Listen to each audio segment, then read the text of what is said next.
Derek? Always ready. Man, look at that big old mic. It's I had to go with it. I got gifted it. It's really not. It's just a fucking. It looks pretty cool though. You know what? We all start off with that thing, and then we ixnay it. I never started off. It was a Christmas gift. So I did. I started off, and then I saw Derek do it. I think he still uses it. It was a because he Christmas sings in gift. his- Oh, you're talking about the wind thing. Got it. Yeah. Yeah, I got two of them. I did that deal. It's again, it was a gift from the kid, so it is what it is. Man, oh man. Well, fucking cool shit happening over there with Mups, man. People joining. Yeah, dude. up. I mean, Mups is gonna be popping too. I mean, it's gonna be a good year. 2024 is gonna be a good year for all of the things. Gun room. I see, dude, bro. I'm, because I'm an admin in your shit, dude. I see the amount of traffic in terms of, and I know some of them they're like jerking us off a little bit, but Yeah. Some of them are like kind of like I could see the questions and the dumbass shit. How much am I gonna make? One dude I saw right off, bro. Yeah. Fucking nice. not a damn thing, bro. Like is being happy and having a radio station is what you get paid, dog. Fuck. Where do you want this to go? Where do you want this to go? You want this on my Facebook and my YouTube? Wherever you want, man. This is just a hangout session, man. We're just gonna shoot the shit with anybody that pops on. And are you already on Mups? Did you already go Mups? Yeah, Mups is already on there. I'm sure Mups is covered. I just did my Facebook little. Yeah, I'm gonna do my Facebook. That's cool. But yeah, man. No, that dude. So there was a couple dudes, right? That jumped on there. What's up, Mr. Joe Allen Christie? Dang, what up? Joe Allen's all over the place. I know, man. Yeah, man. I think he's gonna be the next one that I'm gonna be struggling with to be able to contact. Yeah, and Joe, I've been trying to get him on, and not trying, but I need to get him on my show for season 2 at least. Yeah, you better hurry before he signs the label. I will let you know what number Joe Allen Christie was. I've seen him on your show. Episode 85. Yep. I had to write down all the. So I'm gonna make it look a little better, so I can have a little cheat sheet on for the 100th. But you guys all got your email, right? Oh yeah, brother. Yeah. Yep. So I kind of went through your YouTube, Eric, and why? I didn't know what shows you wanted on the TV, but I seen one with Shannon Book, and I'm like, you know what? He'll just have to be mad at me if he didn't want that on there, but it's on there. Which one? The one I cried on? Huh? The one I cried on? I don't know. I just seen it with Shannon Book. I was like, yeah, he's going on there. Was the early one? Shannon Book was episode 88, something like that. I think Shannon's been on more than once, no? Yeah, Shannon filled in. 93. What's going on, Jeremy? He was 93, and then I call Jeremy JD, bro. Just like Jack Daniels, Yeah, that's what I do. That's what I call him. Yeah. Shannon was 35. My boy JD. He was 35, and then came back for 93. Okay, so it was 90. It was episode 93 that I added on there. Yeah, I figured I would get with you and find out.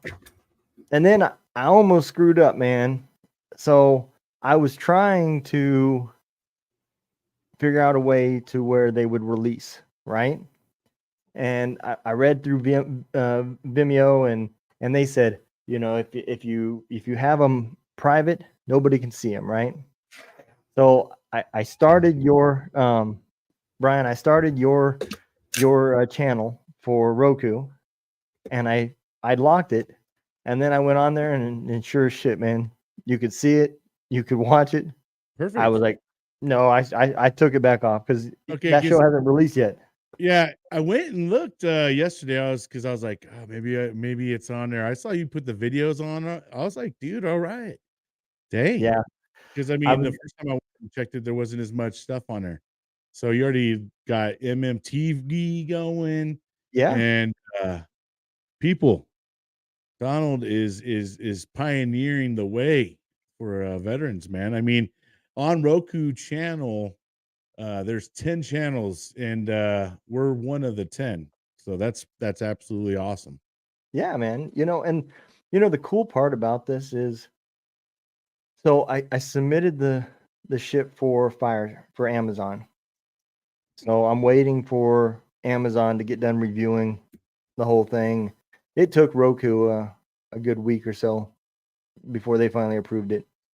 And I submitted everything. So the Apple TV channel is now being built. So that should be done hopefully in a week or two. So gosh dang. So I mean, no more having to watch the podcast from your little tiny screens. Nope. You guys can watch it on your big screen TVs and see our big old mugs. Now the podcasters now the podcasters are gonna have to be on their shit, man, because yeah, buddy, you better have some 65-inch screen TV. They're gonna see every little flaw, and hey, you got a little piece of dog shit in your corner, man. Did you not pick that up? Makeup team over here. Yeah. I need a little brush up over here. No more hiding that shit now. Hey, I was kind of thinking that shit was gonna. I was kind of thinking a little funny way to kind of have like a season is kind of pretend like you got a team of people running your shit, and do some mishaps and sit there and act like you're sitting there talking like, hey Tim, hey bro, you're messing up on the first day already. Why? Introduction. I mean, you're supposed to start the intro already, bro. And it would be. I thought it would be kind of funny to do have like a little fake, where you're sitting there yelling at some fake ass person on a team and act like you're some big old podcast team. Yeah, fucking new guy as yeah, JD, like all these new guy. What did I hire you guys to do? You know what I mean? Like, who's writing the script here? That was the one thing I did like about MBR radio was the boy would be in the background and his name would be fake sound guy. Yeah. Joel, I did miss that. It was hilarious. Yeah, man. They doing some good things too over there, man. I seen he's like giving away bobbleheads of people's favorite DJs. On his show, and I'm like, I want a fucking bobblehead, man. A mug like this. So is there a Jack Blaze one? I want a Jack Blaze one. We'll have to check. The first one that he gave away is some girl. I don't know. She wasn't on when we were over there, but oh my god, Jack Blaze would be an awesome bobblehead, man. Yeah, dude, especially with his like cowboy hat or something, and like his long hair. Oh man, love Jack if you're watching, bro. We love you. Yeah, absolutely. Love you, bro. Yeah, buddy. That would be fucking awesome, dude. I'm gonna tell you, everybody else is probably, like happy and everything else. I'm just happy that finally I get to relax. I'm gonna tell you, man, I've been worn out. I need a vacation from my fucking vacation.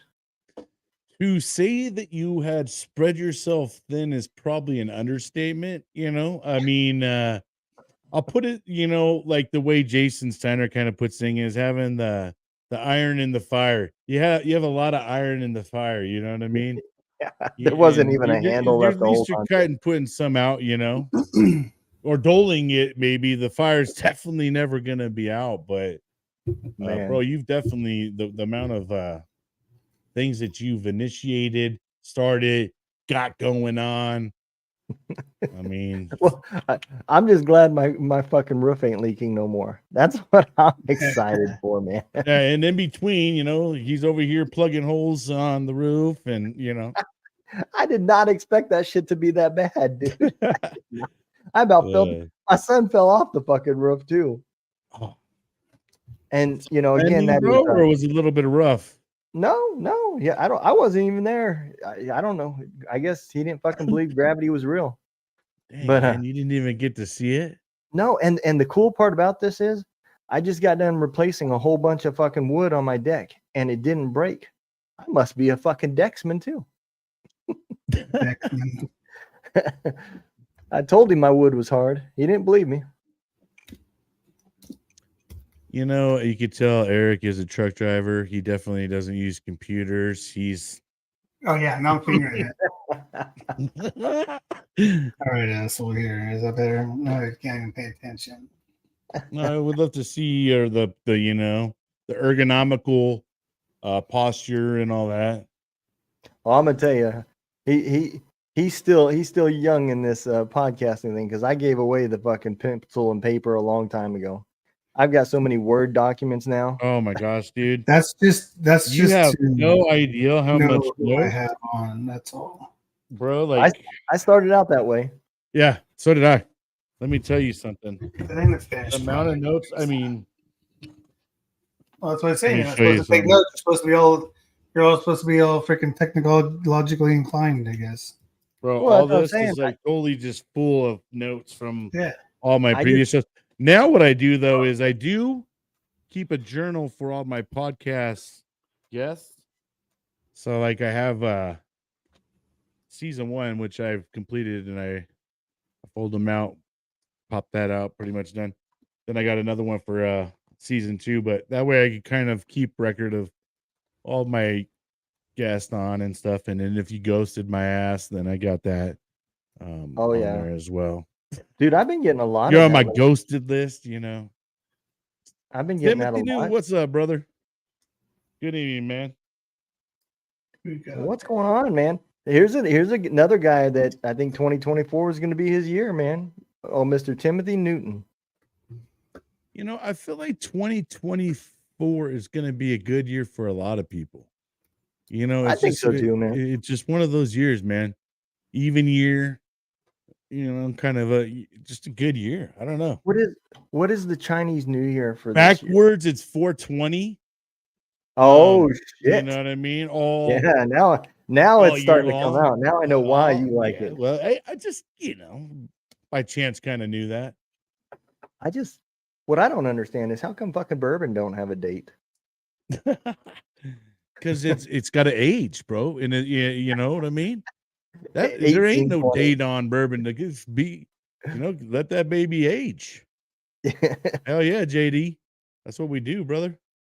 So I should have bought it, 420. man. So that's actually 423. Dang it, you missed it, but it is 420 somewhere. Always. I'm gonna tell you, man. I should have bought it. They had some crowns, some 18 crown, and I didn't know at the time because I'm not a big, whiskey. I like bourbon, but I don't really follow all the whiskey bottles. And it was on sale for $65, and I bought some Crown XO, and I got a thing of regular Crown for my wife. And that Crown XO was pretty fucking good too. She doesn't have any left. I made sure of that. But I didn't realize that Crown 18 it had been aged for 18 years. The And number represents the years. Yeah. Yep. But it like the normal price is like 160 some bucks. I didn't know that till I was talking to Jonathan about it, and he told me about it. Well, I didn't know that either because we killed my buddy's bottle. Was it pretty good? Oh, I loved it, bro. Yeah. I kept going back for it. It was just very smooth. So I the think Crown his was 19. XO, I think his was 19. okay. The Crown XO was aged in. It was finaled in a what is it? I want to say kayak, but it ain't kayak. Cognac or whatever it's called. I don't drink that shit either. Yeah, there you go. That shit. It was aged in one of the barrels for that. It was pretty good, man.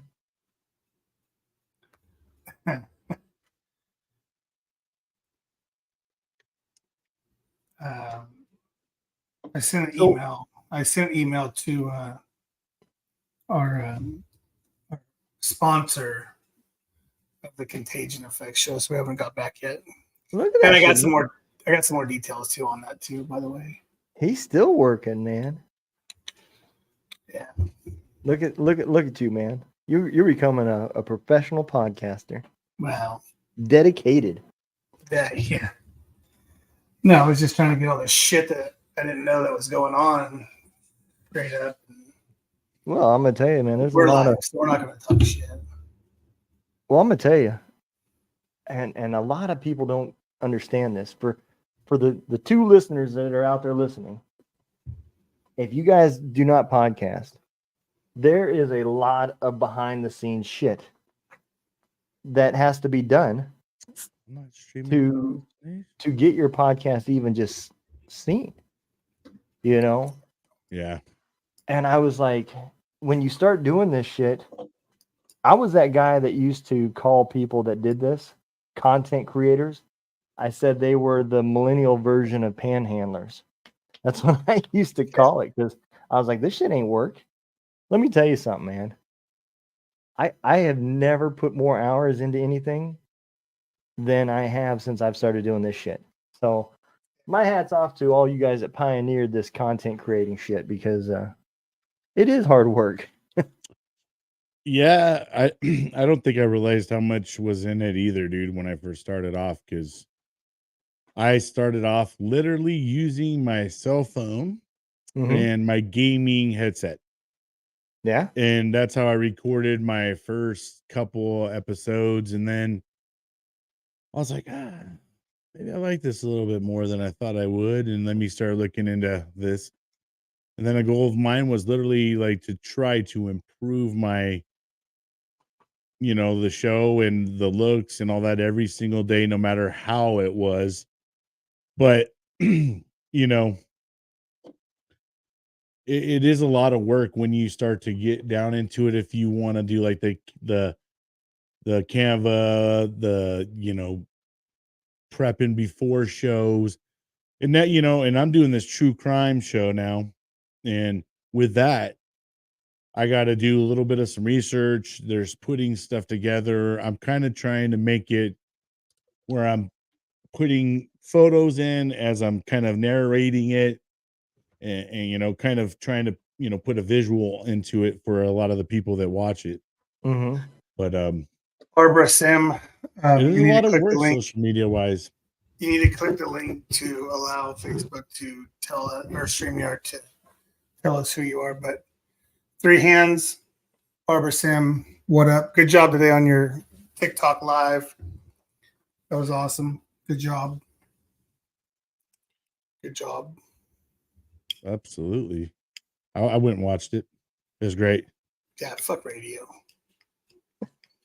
Podcast killed the radio station. Sorry, JD. It hasn't killed all the radio station. It just got rid of the mainstream shit. The one that all of our people are trying to get onto. I think a lot of people like to hear conversations like real talk anymore. Yeah. Hey, can I test something real quick? I got to test something real quick.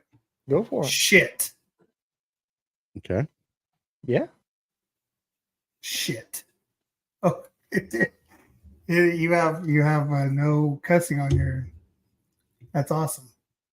No cussing on what? It blocks it out on the Facebook. Does it really? Yeah. Shit. Oh, really? So it's getting a lot of beeps then. He's over here. Beep. That's awesome. It's kind of cool. It's on the military podcast one. Oh, my kid's home. Shit. All right. Yeah, no, dude, I think it's exciting. I know you worked your ass off for it, Don, and it's whatever we can do to get the voice out there, right? That's what we started all this for. Absolutely. And, I found out that what I thought was happening is actually going to help another veteran, which is cool. So yeah, I didn't know no, it's no beat. It's just on the translation. I apologize. On the translation, I didn't correct myself on your subtitles, subtitles. There's subtitles that won't translate the cuss word. So, what is it that if you don't mind sharing, man, what was the news or that ended up helping another veteran? What? Yeah, so what we did with Gary Miller was it helped Tom Ettinger get his 501c up and going. So there was really no money coming in. So that was I didn't know that's what we did. So I just found it out today, which is kind of cool. That's eventually it goes back to the veterans anyways. Anybody that advertises with engagement, it's going to go back to, veteran or whatever. I didn't know what the business. What he's laughing at. I'm laughing at JD for his comments make me laugh. So by him sponsoring you guys, it helped somebody else. He paid for another veterans show to be brought up and started up on the 501c3. Hell yeah, man. That's awesome. Again, that's what it's for, right? I mean, eventually the money that we do bring in goes back out to veteran shows and apparel and, sponsoring this and going, Ricky's got a show coming up. And we're going to sponsor 2 spots for it's like $20 a spot and 300 people involved. It's basically like a webinar. Mm-hmm. So that's going to be in a couple weeks. He's amazing, dude. What's up, Shannon Book? Yeah, he is, man. And I'm going to tell you, his program is. I can't say enough about it, man. Yeah. I need to get back into it. Since the holidays and trying to finalize the podcast, and then going from the basic course into the advanced course, it changed the date to every Tuesday instead of every Monday. Yeah. So it took me a minute to get all my Tuesday recordings swapped over to Monday because I had Monday cleared, so it's been a little bit of work, but I need to reach back out to him because, dude, I'm going to tell you that course is for anybody. For anybody that's listening to it. He's not, Ricky's not a veteran himself. And he helps men, not veteran men or, policemen, or he helps men. His program does work with women too. He just, himself, he does not do. Well, that almost didn't sound right. Yeah, you were about to. Yeah, I know what you're about to say. He does do women, but right. He doesn't do women. On his program, it's not geared towards women. No, it is not. But again, on season 1, I found somebody. All she does is women. And her 501c is really cool, man, because she they fund research for female veterans TBI and PTSD, right? Not so much the like paying for therapy and stuff like that. They're literally providing money to places. Oh shit! Oh, okay, that's your video. I thought that was Ricky, man. It won't let me share it directly to there. You have to have that stream in there. Yeah. What's up, Chris? John, what up, brother? Yeah, so you want to know what the coolest part is check this out, dude. You go to contact, right? Mm-hmm. You go to contact, you scroll down here, and you book a free one-on-one, 30 minutes, bro. And that 30 minutes will open up, I mean, dude, just levels of the mind that you didn't know, the accountability. And I mean, I'm not telling you nothing you don't know, but gosh, damn, 30 minutes, dude, any day of the week you want to pick. I mean, it's crazy. So I'm going to tell you, man, I can't remember who it was. It might have even been you, Eric, that put in our group chat, hey, this guy is looking for podcasters that he wants to be on their show. He's got a podcast himself. And, it was the same thing that we do with a lot of people to help, spread the word. And if they want to get on a show or whatever, to help promote them. And so I clicked that link and set up a time. I didn't know what I was getting into, brother. I really didn't. And so he comes on, and the first thing he says is, so how can I help you? Yeah. And I didn't know what to fucking say. How the fuck do I know? You know, I don't even know what I'm doing here. I thought we were just talking and gonna do a podcast, you know. Yeah. And it went from that to him inviting me to one of their Saturday events. And I'm gonna tell you, man, I left that event in tears. Yeah. Oh, Dude, I there's- felt so comfortable. I opened up on that episode, or not episode, but that group therapy with a bunch of strangers that I didn't know. And, you know, I was out there door dashing and I stopped. I'm sitting in a fucking parking lot bawling my eyes out, you know. And next thing I know, you know, he's reaching out to me and I'm in the actual class. Dude, I learned so much shit, man. I did. It made me a better person, dude. Like I said, I don't promote a lot of things. yeah. As a matter of fact, that's one of the reasons why I quit going live with my shows and started pre-recording them, because I got duped a little while ago. But it's all right. Hey, I'm going to share this one more real quick, too. Okay. It was something that we did. This was part of last night. Last night. And I don't know if your volume's going to go through on it, but we'll try it. Go to as soon as they get out. And they go, now that you are getting out, take the couple classes, do these things, but then plug into Hero Stock or whatever it's going to be.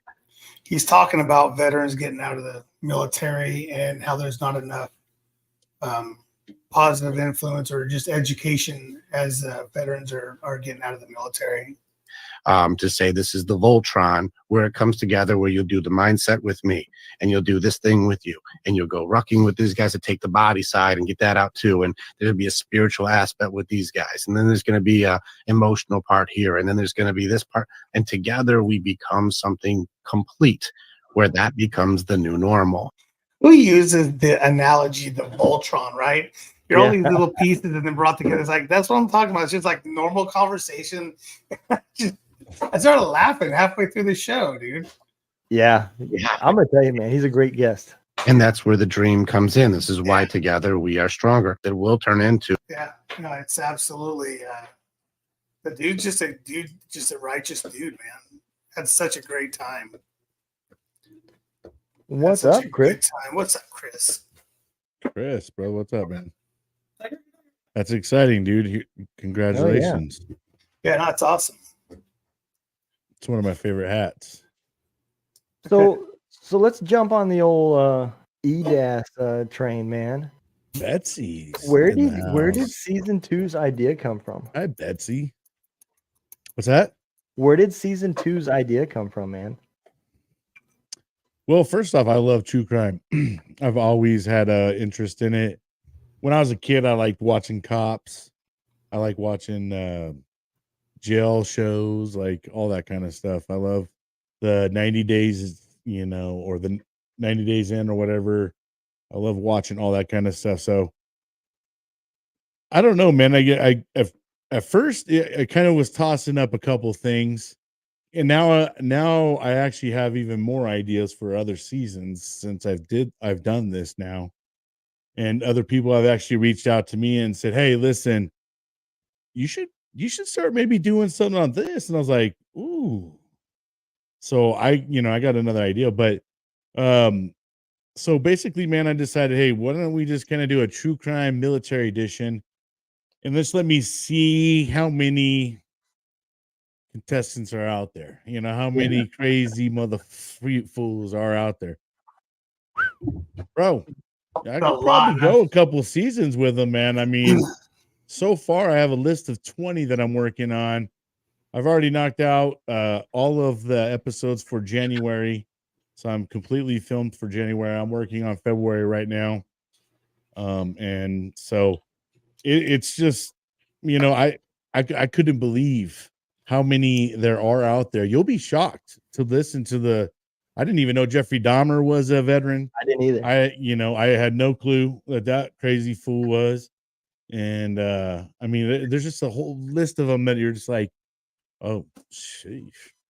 And you know what's funny, man, is I don't know if it's a quinkadink, but almost every serial killer is born in the 60s and in around May. I don't know, bro. Really? May Uh, and 60?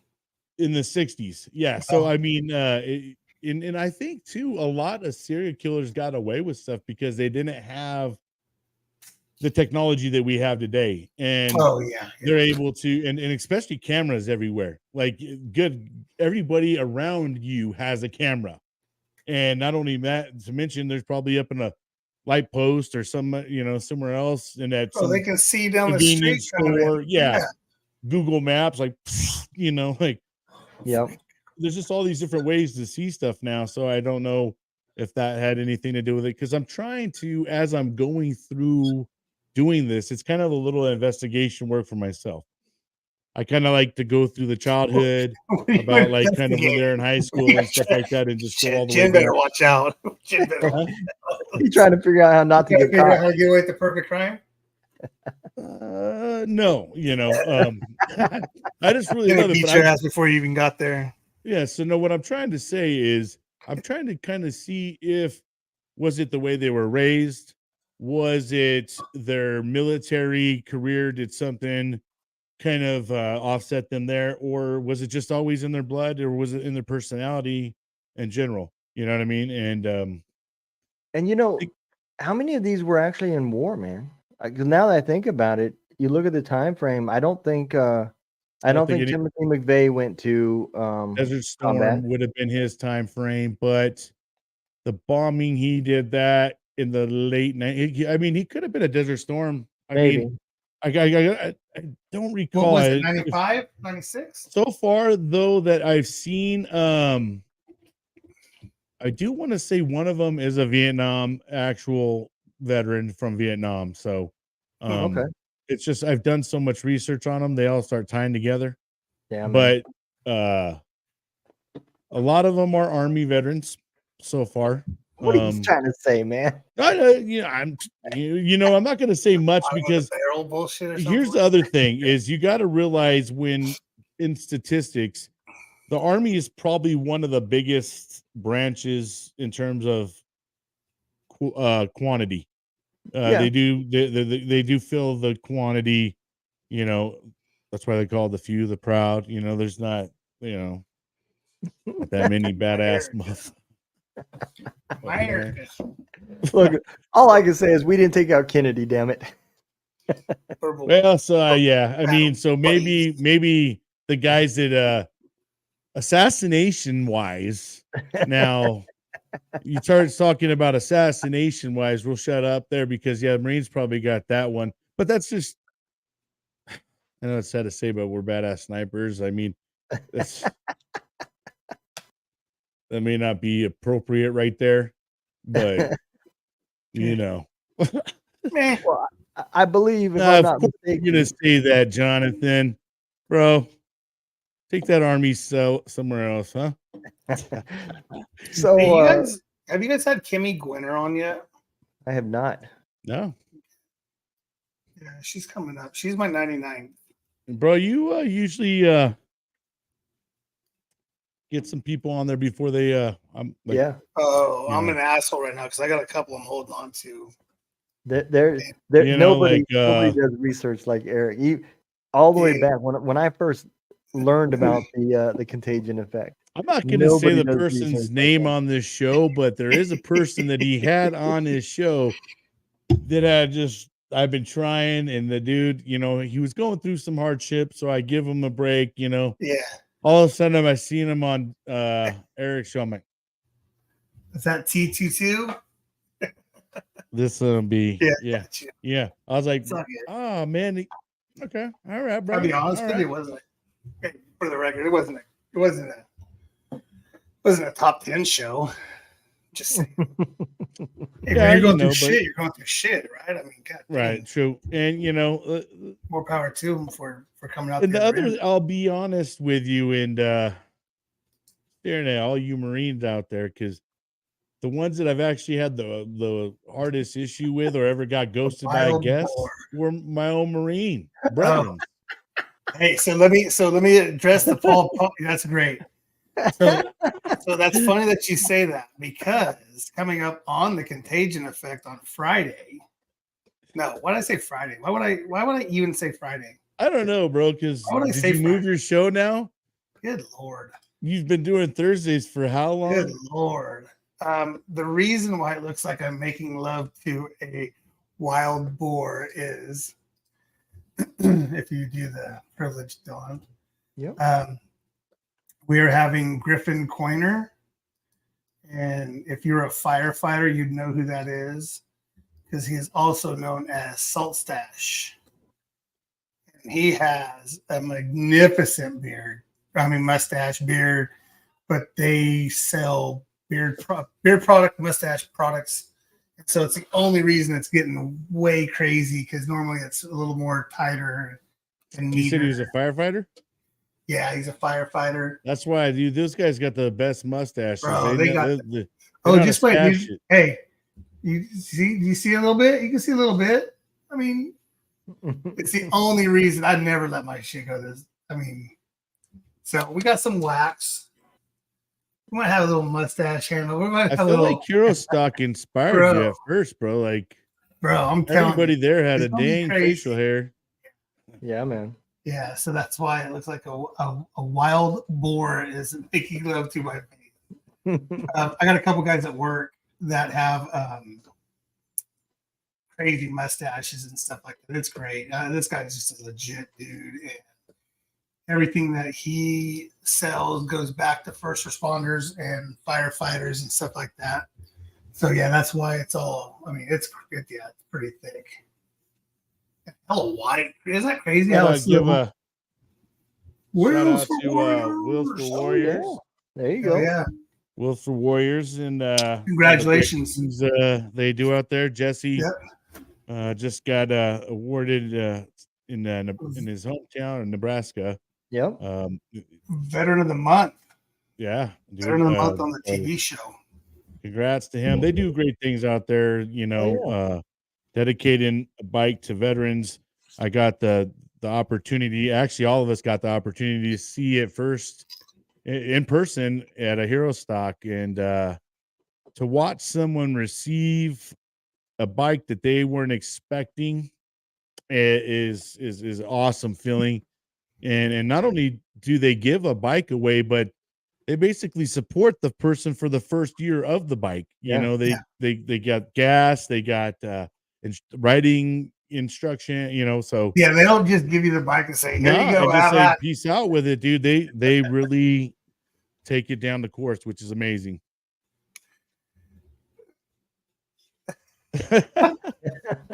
He's just got the cool background. I'm still figuring out what I want to do. I don't know if I'm gonna do a drop curtain or something. Paul, I'm a Marine, right, bro? So you know how many of those clubs I've been to? Yeah. Love you long time. Just kidding, wife. I would never go to that kind of stuff. So let me ask you guys a question, right? What is the coolest program that you found? So we're going to just talk 501c. Okay. What is the coolest program that you've come across, and not necessarily had to have been on your show, but you came across and you're like, holy crap, man, that is just a badass idea? Because I'm going to tell you all something that I'm about to do, and it has nothing to do with the veteran world, but it's something that I found so admirable. And I found this, I got invited to be on a podcast, and that's how I learned about this. So, I'm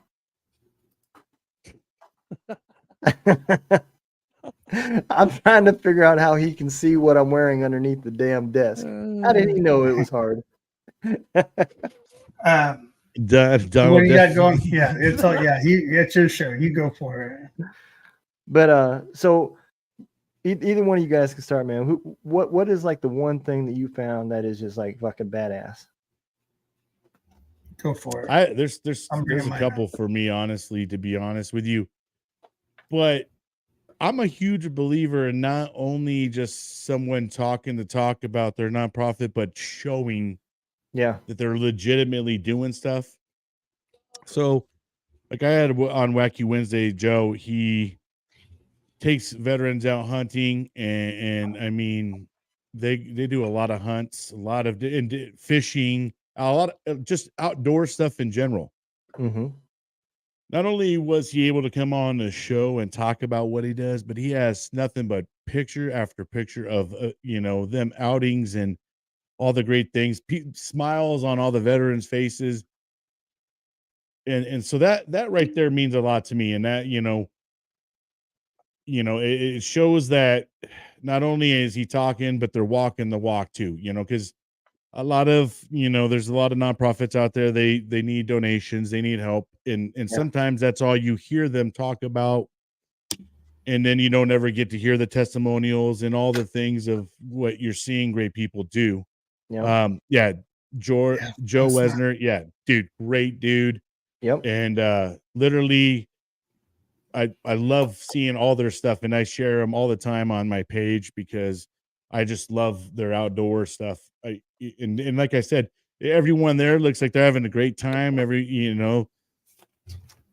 it's like building camaraderie, and it's just like the old times when you're out there hunting, kind of got weapons again, out there bullshitting, and probably it becomes a little bit of a fight with one another of who's got the biggest kill, or who's all that stuff. Just fun things like that, and that's what it's all about. Hanging out saves lives, man. I mean, it just creating the events to hang out. And Hero Stock is another one for me that touched me, because I got to go to it personally, and then I literally get to see and feel walking away. So I got to be a part of that, and being a part of something like that made me walk away saying, hey, I'm going to go every single year to that. I will buy a ticket from Southern California and make my way out to Nebraska. Tax deduction, by the way. That's a tax deduction. Oh, never mind. Yeah, I forgot. Yeah. Not a LLC yet, but you know what I mean? It is But tax yeah, deduction. if I was, shoot, man, maybe I should. Travis. Next I Hero agree with Stock Travis. just to make that. But no, so things like that, man. I mean, I love the ability to create that hangout and build that camaraderie again, and have that awesome time of hanging out with like-minded people, feeling kind of like you can smoke and joke, so to speak, like you did in the old days. Not so to speak. Like, well, literally. I'm figuratively speaking for myself. But yeah, those I would say, I mean, for me, there's several, because on Wacky Wednesdays, I've had some really amazing nonprofits come on and talk about what they got going on. And another thing that I have learned just in general is there's a community out there just about for anybody. You want to read a book, there's a community for people that want to read books. You want to go out there and skateboard, I've seen skateboarding ones, I've seen dirt bike ones, I've seen motorcycle clubs, I've seen hunting clubs, fishing, just you name it, there's one out there. And if there's not one out there, be that one to go out there and make it happen. You know what I mean? Go create that community.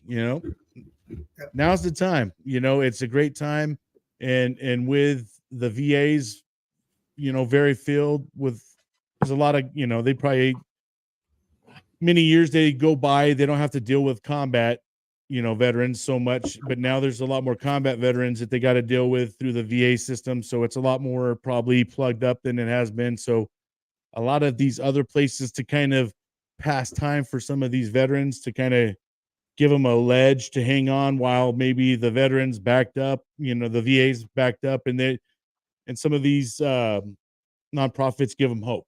You know what I mean? Yeah. Absolutely, man. Wow. Okay. Well, sorry about that. Yeah. No, I love it, dude. I love it. First of all, yeah, Travis, if you really want to vet an organization, unfortunately, we were needing to do that nowadays. Yeah. Go check out the 990 Inn.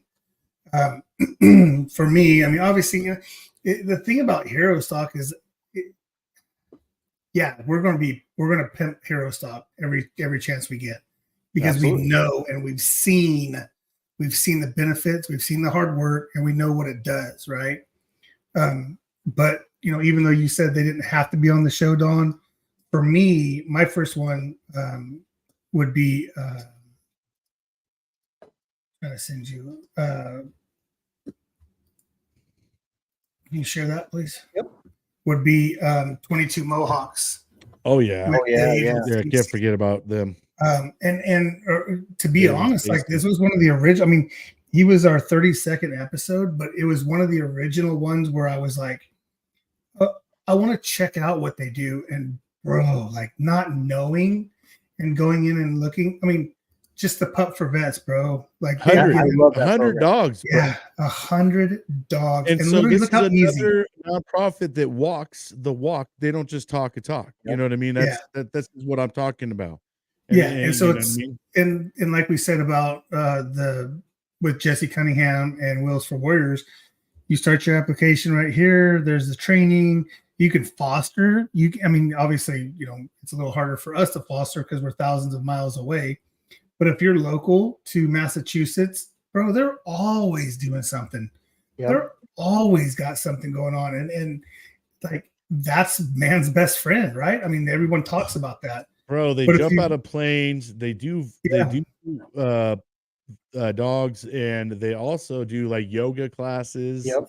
Yeah. Mental, physical, and just the well-being for what they do. It's just I love Dave and Stacey. So I have a they're quick amazing story. People. Yeah, we actually used them one day. It's been about 8 or 9 months ago, but I had a buddy reach out to me and he's like, "Hey, this guy that I online game with is talking way crazy." And I said, "Wow, shit, man, where's he at?" He's like, it was like Maine or Massachusetts, right? It was back in the area back there. And I'm like, but he's moving out to Washington State. So I'm like, okay, now we're in limbo. Like, where's the dude at, right? So I called our friend Nino Gray, who is actually the salute to service for the Seattle Seahawks liaison. And he was on the show early, he was on the show twice, real early. He was actually episode 6. And he came on and he's like, hey, well, get a hold of the 22 Mohawks and see what they can do. And I got a hold of Dave and he's like, hey, give me the dude's number. I got a guy going up there. I have him talk to him, and it was just amazing because it did like a day later. Like I'm getting this. Yeah, you heard that, huh? That's a good Dave. Dave, good impression. Hey, you know what I'm saying? I'm like, I'm gonna give a call to my buddy and see what I can do, huh? But no, it was just funny because it was just ironic because this guy that reached out is in East Texas, so it goes from Texas to Modesto to Washington. Then from Washington we go to Massachusetts. And then, they deal with what was going on. And it was nice to know that he's still here.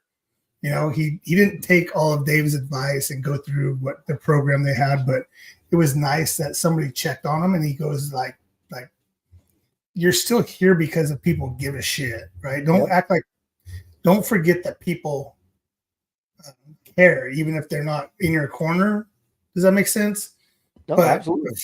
The fact that they do give a shit, we're tired of burying veterans, man.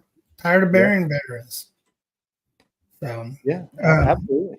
And I'm watching that program that you're talking about right now. I'm watching it unfold. So Joel, a buddy of mine, he is a veteran himself and a huge advocate. I mean, he helps with Guitars for Vets, and I reached out to you guys and other people and 22 Mohawks, and he is in the process of getting a dog through them, Nice.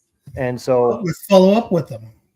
Yeah. I mean, it's amazing program, and they don't do it because they're getting rich. They do it because they care. Oh, bro, are any of us getting rich? Dude, my savings accounts dropped about $5,000 since I started this thing. So I don't give a shit about what people talk.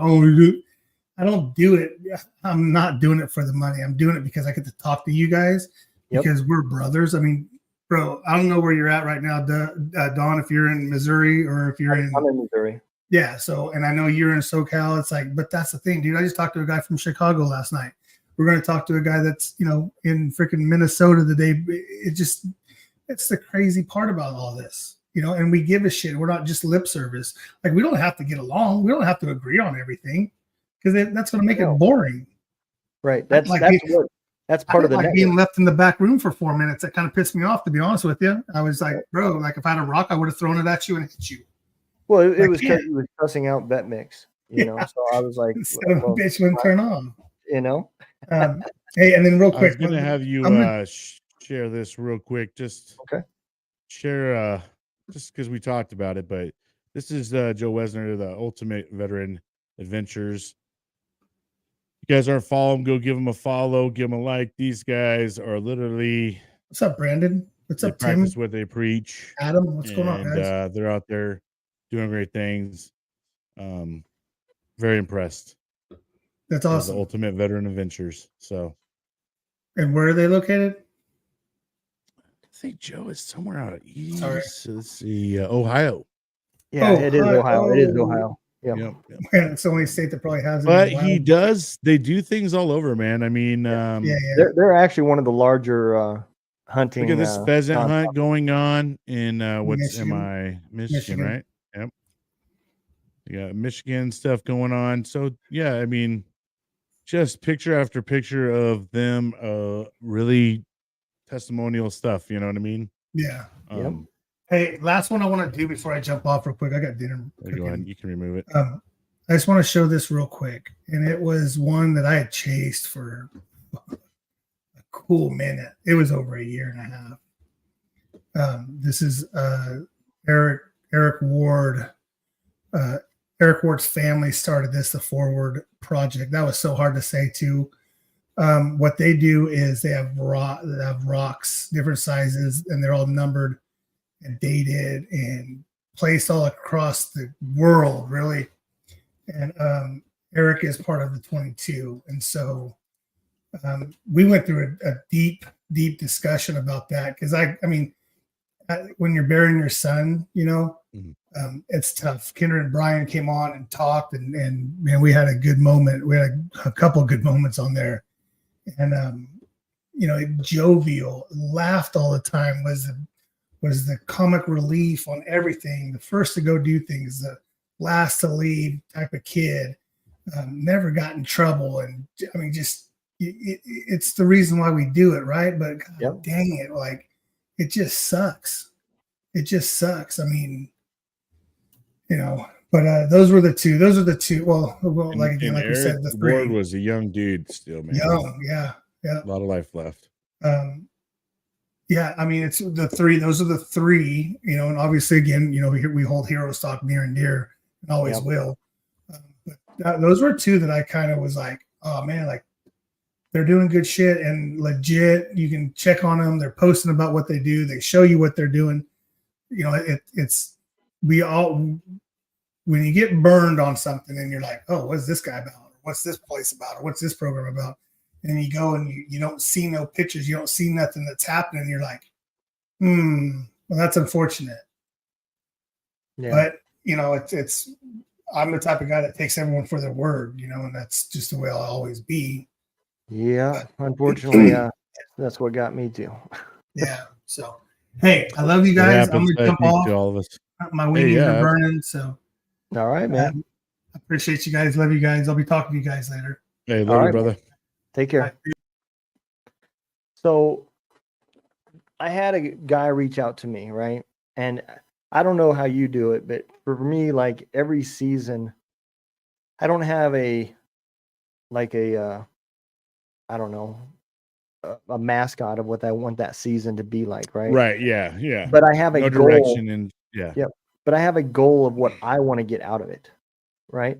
So when I started my podcast, and it was fun at first, but then when I learned that it was therapy for myself, I became selfish, you know, because I was getting something out of that. Right. And I didn't want it to stop. So I'm still that way. Well, this year, what I want to get out of this is I want to show people that podcasting isn't just about making money, right? Even though 99.8% of them don't make any money, but that image is out there, right? Mm-hmm. And so I got invited onto this podcast called The Fallible Guy, right? It's a veteran podcast. He found me. I didn't find him. And man, it was an amazing show. And afterwards, he invited me to be a part of this really cool 501c where he uses another podcast that he has created to help a problem that I have seen for years in our country. There is too many fatherless kids out there, right? So he has a podcast called Read Me a Story, Dad. And what he does is he has other podcasters do a podcast reading a story. And the idea is that a single mom could put that podcast on for the kids to get a father figure to be able to read them a story. For kids that don't have a father, right? For whatever reason, not just because they left or whatever, maybe they passed away or something, you know. But when I seen that, I thought, man, what a cool way to use podcasting as a way to do good. So he asked me what my favorite book was, and I told him, I said, well, I'm gonna be honest, man, I'm not a cat in the hat kind of guy, you know. I'm not that I have a hard time being energetic about things that I'm not super interested in. And so some of these little kid books, I said, so what are we talking about? And he's like, well, up to this point, he said, all I've done is anything that I could read under 30 minutes or so. And so it's really basic kid novels. I said, well, would you have an issue if I took my favorite book as a kid, a book that I absolutely love, even though it's longer, and I cut it up in 1 hour increments, and I just send you whatever I read that hour, whatever I read the next hour, until the whole book's done, and then you could do what you want with it, right? So I'm going to do that with Where the Red Fern Grows, because I absolutely love that book. I've got the old movie, I got the new movie, I got the book because I just bought it. But I think that's really cool. I don't know how appropriate it is to have some guy with the name Two Drunk Dudes in a Gun Room reading a fucking book to a kid. But that's, you know, what I'm going to do. I'll probably change my backdrop and not have my podcast name or anything in it. But yeah, because you know, you'll be surprised how many people misunderstand your podcast. Like they think it's about I get it all guns the and time. I get it all the time. yeah. There was an argument going on in the Gunroom Radio chat over the name Gunroom Radio. You know, I was just thinking to myself how much they would flip out if they knew what the podcast was called. You know, but you know, it's really cool. So you know, you don't get anything out of it, not monetarily or anything. I think the only advertising that he does for you is it's in the title, you know, Where the Red Fern Grows, read by the podcast name, right? So, I mean, that's all you're going to get out of it. So it's not about, you know, receiving any advertisements or, you know, getting people, because you don't even get the likes or the downloads because it comes from his podcast, you know. They're probably thinking you're gonna be like, and choose I probably shouldn't drink while I'm doing that, you no know. bourbon, bro. No bourbon. But no, I think That's fun. I think it's a great idea. I thought Yeah, it was no such kidding. a cool idea to and a way to take, you know, because he has made it completely separate from his podcast. Hey, what's going on, man? Young man right here was talking to us earlier about being a DJ. So All right, nice. he What's has going on, bro? What's he going on, has Don? a How you doing? radio Air Force veteran. He All right, has nice. a radio show that he's been doing since 2004. So it's really cool. Yeah, man. It'd be great to have him aboard, man. Yeah, man. But I think that's an awesome way to where, you know, like I said, his podcast, The Fallible Guy, is actually his business. It's an LLC, Yeah. you know, and he took that, and he doesn't even have his business tied in with it. It's strictly, you know, for the cause. He's a firm believer in it, and that's another reason why I want to be a part of, you know, at least helping out. I don't have the time to dedicate much more than that, but I'm definitely going to do that. And that's one of my goals for this year is I want to take my podcast and show that even with all the guests that I have on and how diverse, because I think, I'm probably one of the few guys that it's not just about veterans anymore. I've kind of branched out and you just don't never know what you're going to get from me. And one day it could be box of psychics. chocolates. Yeah. One day it could be psychics. The next day it could be psychos. You just never know. um, I think at the end of the day, I think we're all here for that same purpose, and just like Eric said, that's what it's about. It's about helping, people and the nonprofit that me and you and Eric and all these other people that are part of that are building, behind the scenes does help veterans. And that is what we're all about. We're all about the pro veteran theory, but I think it's cool that when you start looking outside that world, like when I had Tim on, I can't remember his last name right now. My bad. I apologize, Tim, but he was a veteran from Britain, and it never dawned on me that our 22 a day was. I always consider that a U.S. veteran problem. I never considered that to be a British problem, a Vietnam problem, Vietnamese, any of these other wars that we've had. I never considered our allies that were a part of that, or even our enemy. Do they have these same problems? And when he came on, he said it in passing, and it hit me. It wasn't even a comment directly to me. He said, we have too many veterans killing ourselves, and he was referring to British soldiers, because one of his podcasts is about the same thing that we do. And man, I realized, this is just a human problem. It's not just a veteran problem. It's a human plus trauma equals bad shit. And I think that's where a lot of the problems are from in America or the world, however you want to look at it. And so by taking a podcast and being able to make a difference, maybe my show will never make a huge difference, but it might make a difference in a few kids' lives from me reading that book, or a veteran that came on and found a service, or a musician that had the ability to have music played. It may reach the few, but yours is going to reach a few. Eric's is going to reach a few.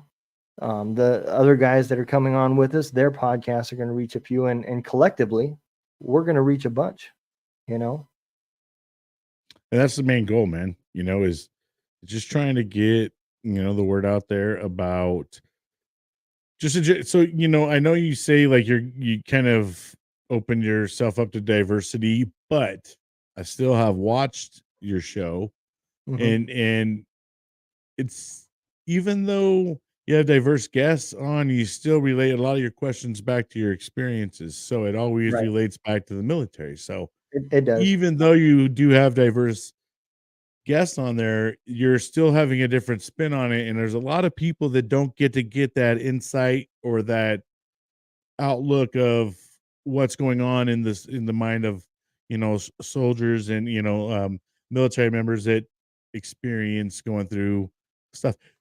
Don't forget, bro, like, you know, uh, being over in Iraq and Afghanistan, all those places, a lot of these folks watch that on the news day in, day out for a period in time, right? Yeah. So now here we are having guests that can give them a little bit more insight of what they were seeing on, whatever news network they were watching it from. And they can actually start getting the actual inside stories. Because something that I think that I've learned as I've gone through is for one, there's not even a genre for us in the podcast world. If you go look up military podcast, there's not even, that genre doesn't exist, right? So there's kind of that. So it's like it'd be kind of nice for that to kind of exist and get that out there, so that that's more out there. Yeah. But that just goes to show you that and there's only Hollywood versions of things that go on in combat, and so you get the Hollywood spin on what their versions are of what war is. So the nice thing about having guests on that have actually been there, done that, is that you're getting it from the horse's mouth, and you're getting kind of the inside experience of what they experience. So, for my season 2 kicking off, I've had some really great guests on here that, um, you know, my first guest right off jump is he was in the army. He, lost his leg, injured in an accident, kind of wheelchair bound for a while, but got himself on to, getting prosthetics, and then became a pro para athlete, and is competing hard to get into the Paralympics. And guy's just a beast, man. And Yeah. and he has a great story. So he's been on, and I've had an active duty Marine on. He's still in, and we've getting to get insight of how's the Marine Corps today, because there's a lot that changed, a lot of things that people don't realize, that some people don't have no clue that females now are training on the West Coast over in at Camp Hilton. That's big news, because always in the Marine Corps, females were always trained over on the East Coast. In terms of now, it's just like there's a cutoff line for whether you go to East Coast, West Coast, doesn't matter, male or female. But it's great hearing all these things. Yeah, and that's the other thing too that really blows my mind. I don't care how many times I hear it, dude, because you don't think about it. And I guess because the whole war wasn't my whole career. I came Right. in '94, but the fact that some people spent 20 years serving their country fighting the same war.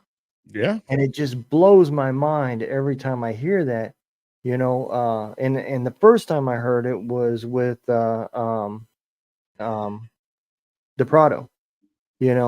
He came in, went straight into SF, and retired 20 years later, still as an SF operator, and came in after 9/11 and got out before the war was officially even ended.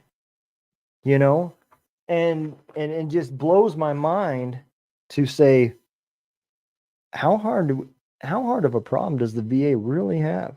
Because you think about this, they're using the same methods that they adopted after the Vietnam War to deal with them, and it's still kind of crossed over with our generation, the Gen Zs. But that shit ain't gonna work to reach these millennials and the newer generation. And they have yet to see that PTSD wave of people that come back from that stuff. And that's the hard part is the VA deals with waves, right? Yeah. So there's a portion in time where they have people that didn't deal with combat, and a lot of it's training exercises, those kind of injuries. Not, wow, there was a whole region, a whole bunch of people in a region that got bombed, were in dust storms, that get, who knows what the hell was in the sand when, the getting all blown in your face and you're sucking it up. I mean, there's just so many different things that happen. And, and theater, every theater has a different climate, different elements that they had to deal with.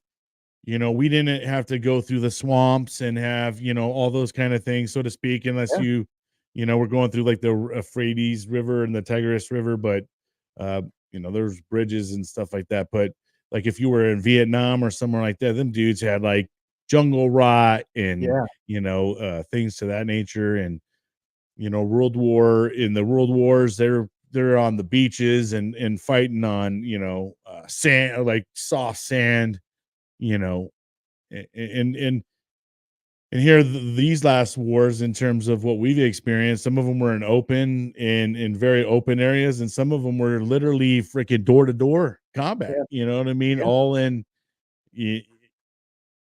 your normal neighborhood, and and we're going into these dudes, home territory where they know all their buildings, and our buildings are not the same as their buildings. I can assure you that too. They're not even built the same.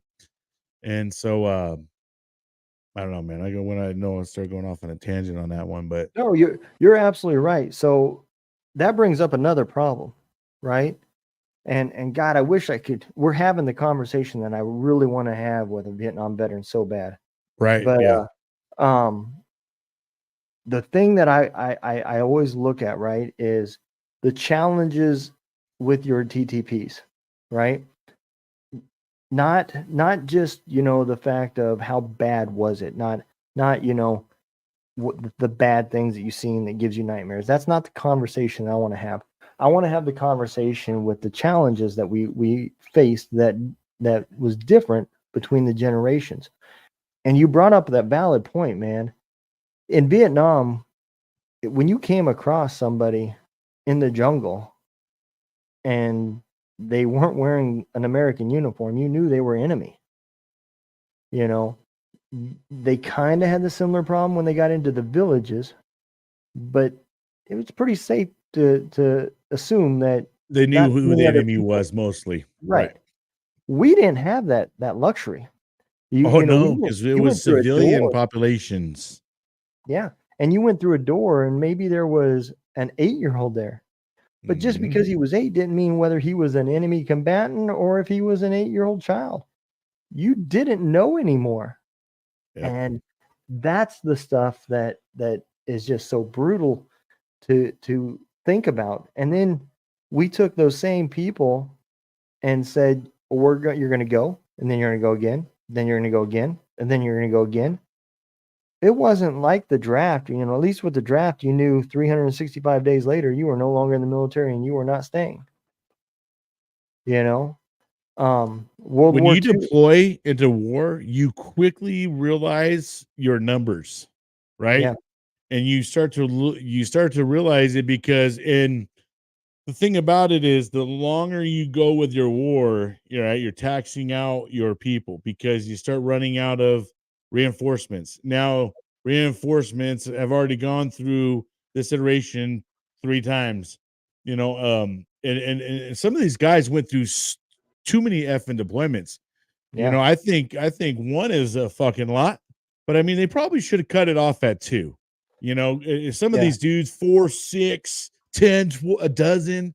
I mean, bro, the $68 a month. psych. Yeah, I and spent the shit that 20%. you see every time, and just because one time you have a good trip, out on the fence line, it's a good trip, no one fought, no casualties, nothing. That don't mean, man, the next fucking trip out, it's not going to happen. You could lose half your platoon on the next Yeah. trip out, bro. Or you could have 10 that are peaceful as all hell, and then there's the number 11. Well, and it's not just that either.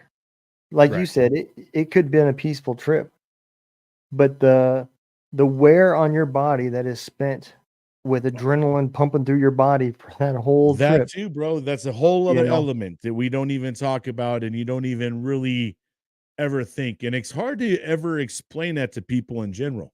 Yeah. Is I can tell you right now, bro, I was running on adrenaline every time I knew there was incoming or anything like that. And as soon as I knew we were under attack, and it, like, oh shit, where I was at in the Middle East, they understood where we were. I was like, oh my gosh, dude. I mean, and at this point in time, it's on your toes, on your feet. There ain't no restful sleep anymore. Yeah. None of that, man. It's all about survival mode and making sure you go home and your buddies to your left and right go home too, man. I mean, because when you're sitting there going through the suck with your partners left and right, you become intimately known with them and be like a family, and they know everything about them, because all you had time to do is talk about what you did back home in high school, and what how screwed up your Yep. family is, or this or that and the other. You know what I mean? And then all of a sudden, oh shit, bro, hit the tag. Blah, blah, blah. Watch homeboy, get his cap peeled back, and then you're just sitting there talking to him about something, Yep. You know, then now you got to go through this shit. And then you still, as a 19, 20-year-old kid, you still got to go through and fight, man. Even though your best friend, your homies, you just have no clue the bond that you create with these guys when Yep. that happens. And then you got to still push forward and keep going and fighting. And Yeah. God knows how long it is. And then the next thing you do is you got to go home, right? And then you got to go face family members. And you may have been tight with your best friend's family members. Now you got to go sit there and have conversations and stuff about everything that would happen. And Yeah. then next thing you know, they're calling you back. Hey, you got to do it again. And Yeah, then you're and fucking thinking, holy shit, at what point in time is my fucking number up, bro? You oh know, yeah. and Scotty Hastings has a great song. How You do you know, how do you choose? how do you choose? And it is that whole thing, bro. And every deployment, how is it chose? Yeah. Who goes home? You You know? know, and it's really weird about, something that my last guest said too, about how you plan your whole life out all the way to the Yeah. end, right? And I brought up that one question, and that was a question, man, I had for years. I asked multiple chaplains that same question, how is it that, if you murder somebody, you kill somebody, you're going to be punished? But what about us soldiers? It wasn't no secret. We learned later that not necessarily our government had our best interests. They didn't send us there really to free the Iraqis.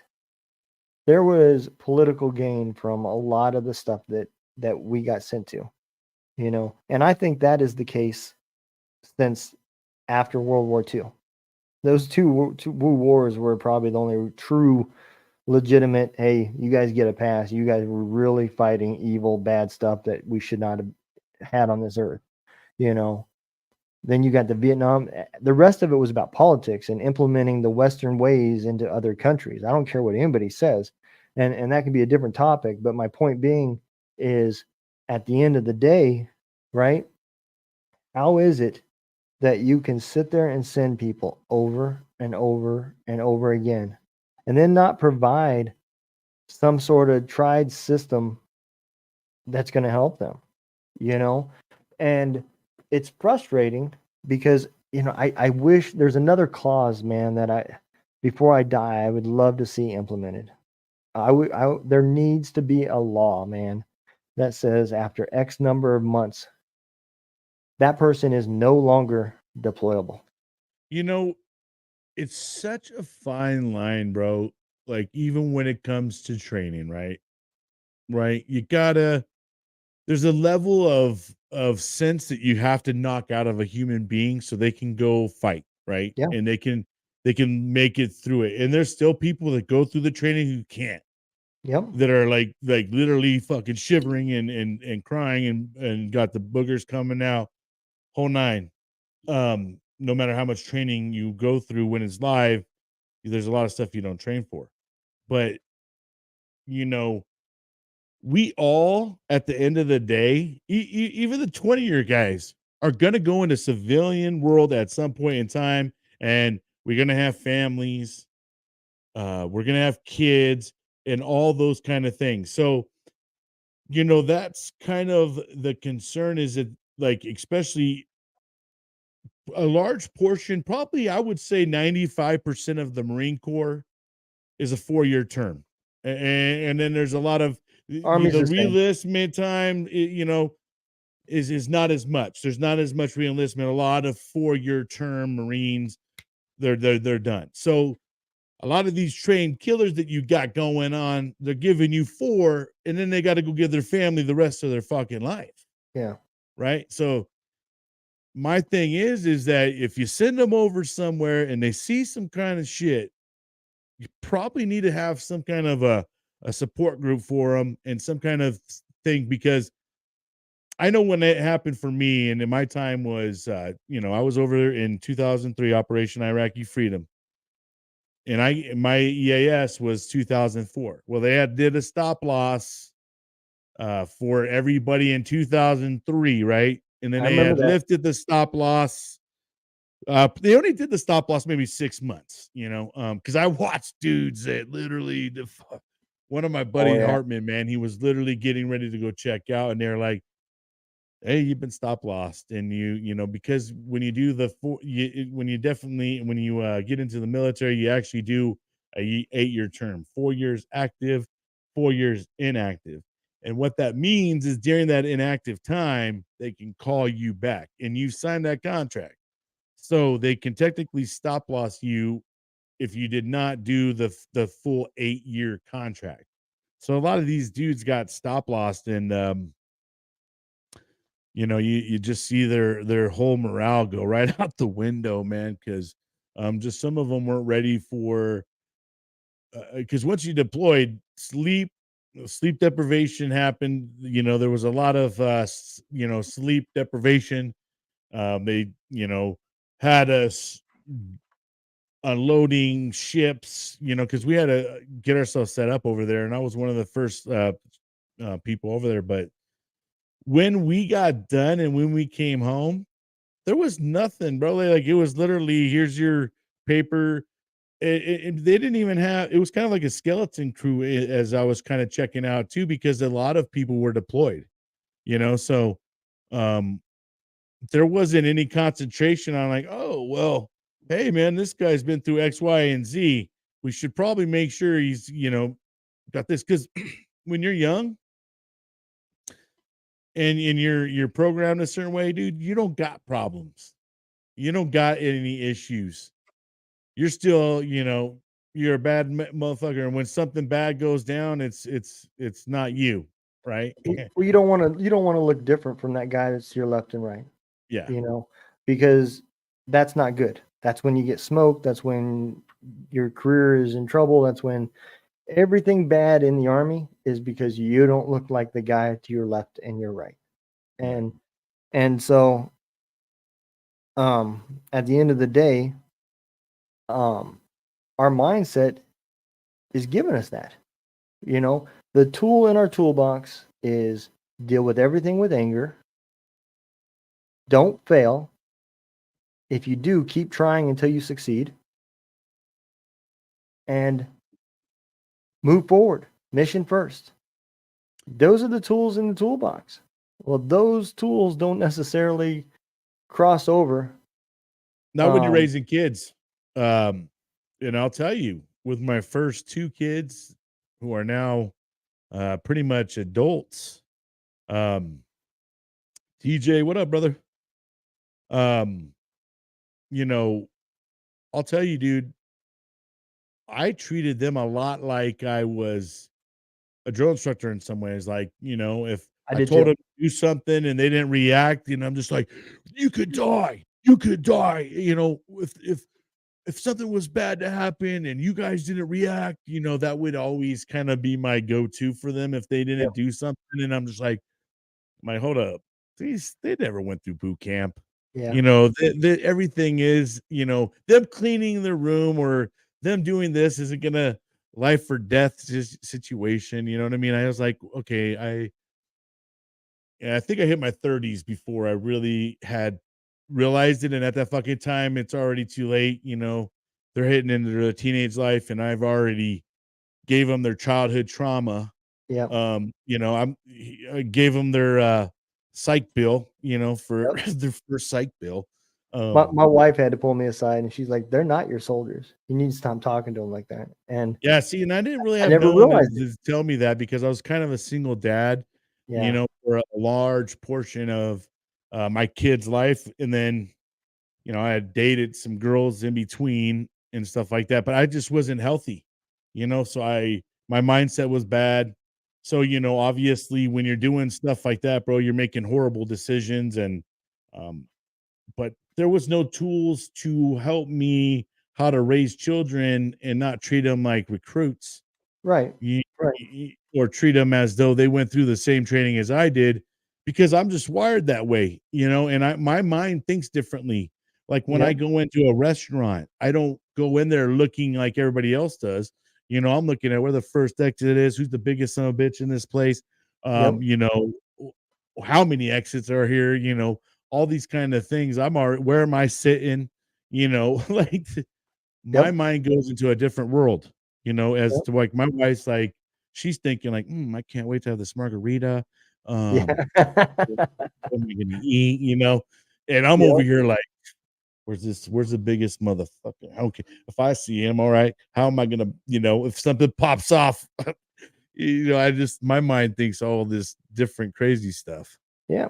Hey, Don. So I did the 9 months in Bosnia, and then 59 months total between Iraq and Afghanistan. I spent majority of my time in Afghanistan.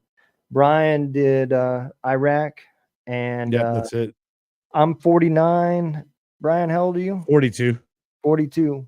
So not sure how old you are, Don, but I know you were in the Cold War era, you said in our conversation. So that would be another good whole conversation of a different time frame of, you know, guys that were trained up and told this is going to happen and this could be the deal, and you know, put on that moment's edge, and it just never popped off, you know. But yeah, that's a whole nother era of type of troops that we never really talked about, you know. But there was a lot of nervous people during that era, you know. Yeah, you're a little bit older than us, not too much, man. But yeah,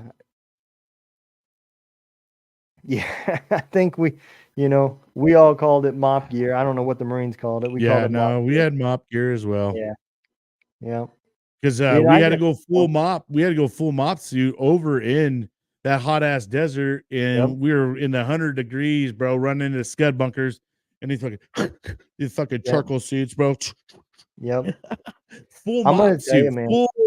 I mean, we had to wear the whole up and down, dude. I mean, there was levels that they started kind of de-escalating, and we didn't have to full mop. It was more like make sure you always had your gas mask. Yeah, bro, it was hell. And the conditions over in the Middle East, it gets hot as fuck. Well, I'm saying hot as fudge. Like the hottest day I experienced was 136, but they said there was as hot as 142 out there. You could watch like a news channel and you'd just be like, wow. There ain't no places I've been out here, even like Death Valley. Probably it's like maybe 120. But you know, that's like even at nighttime, sometimes out there in the Middle East, you'd be like 110, 120. Man, it's nighttime, bro. Why can't we get just sitting there with we used to take our canteens and just sit there and just pour ourselves all over Iraq, man. Yeah. Oh yeah, absolutely, man.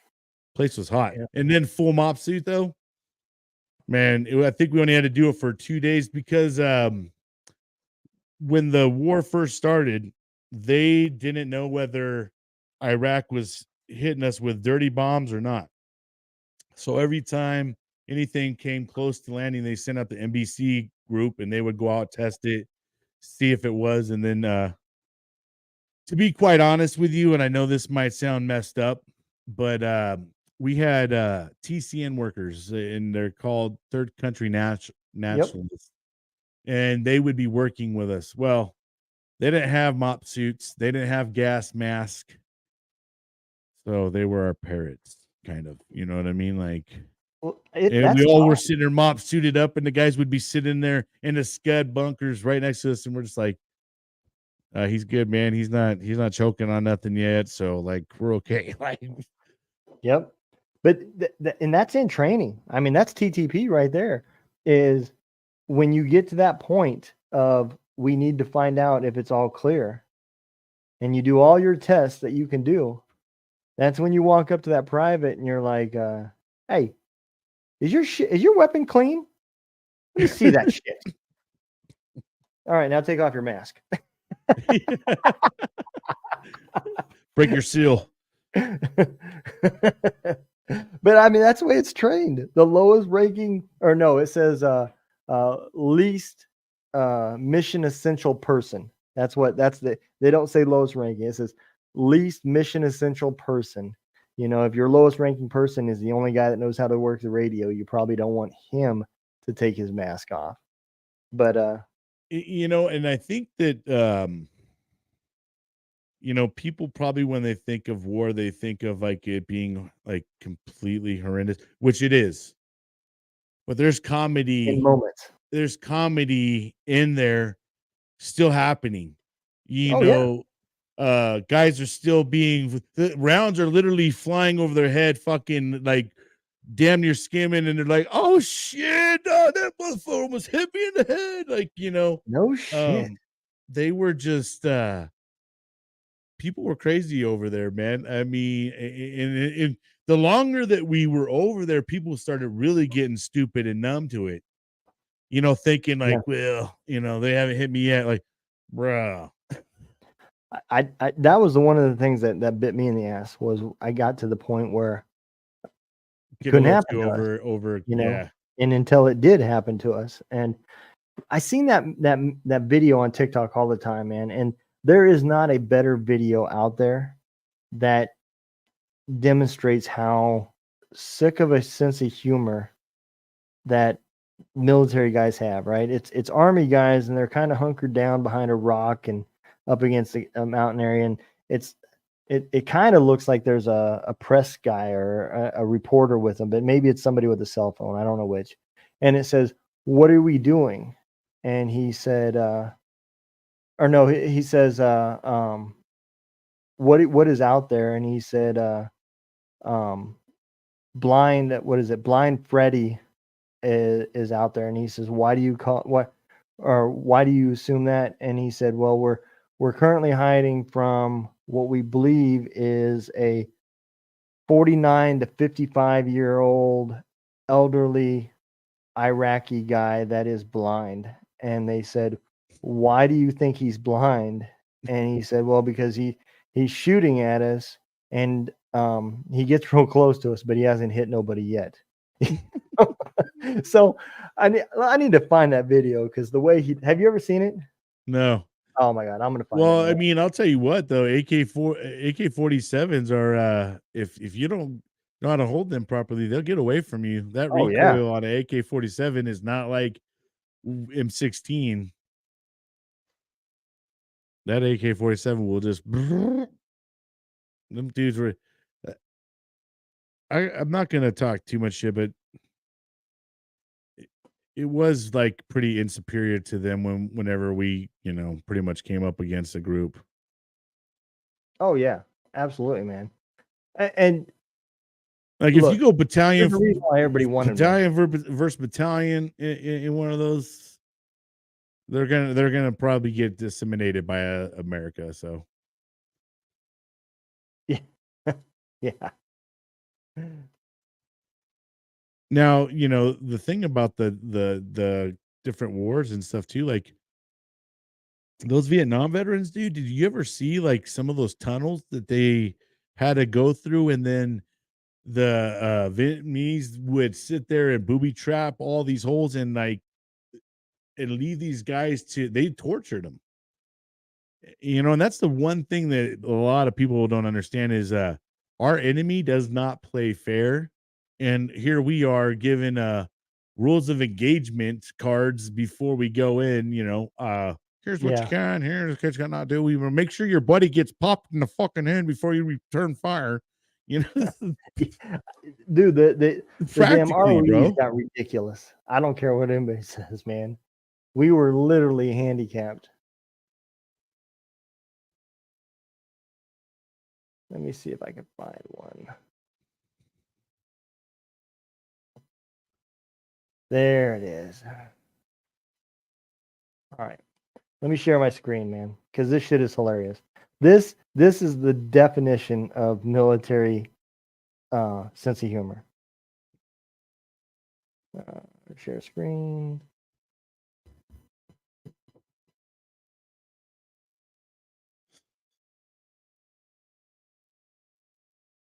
They already look fucked with those packs on I know.